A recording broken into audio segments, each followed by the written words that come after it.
Bobi Wine ne wemba simwagala. I can't accept omuntu okulinnya ku property za Bobi Wine. Shoot allowed in law. President Museveni yabagamba dalinya ku farm ya jafune sasa wano wawe. Kati Bobi Wine yeye atalina chiche. Wano buli omwe ayina ekiche twewe ekitiibwa. Bobi Wine ngatanayingira byabufuzi ebyo ebintu bye yali tabiyina. Kyoka abijje mu politics. Gravity waba yabadde agala ozimba eddwaliro yandigeze mu government.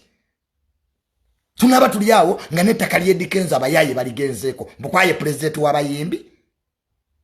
Respect people's property. Ettaka weriba siriryo toyina right kulisalimbirako. You were criminal trespasser. Era oyo Gravity singa yasanze omuntu nga si Bobi Wine bandi badde bamututedda mu kooti. Oyo wakootya building materials ku ttaka ly'omuntu.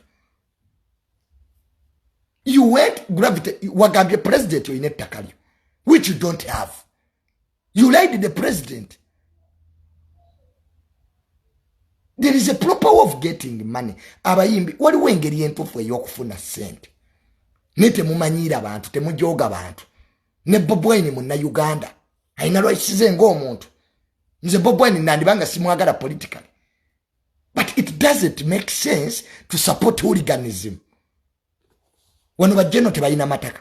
Even generals have land. Colonels have land. Doctors have land. But should we support people to go on other people's land, really? Nga president mwenyini ali mukunweza bwana nyine kutaka. Nga tuli mukulwana ab'ebibanja tubawe ebyapa so that we solve the land question.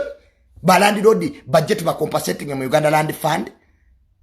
Gwe full figure te wasoma. The problem full figure abyenjogedde tubitegedde because te wasoma. Look at Article 99 of the Constitution. What does it say, Oragawa?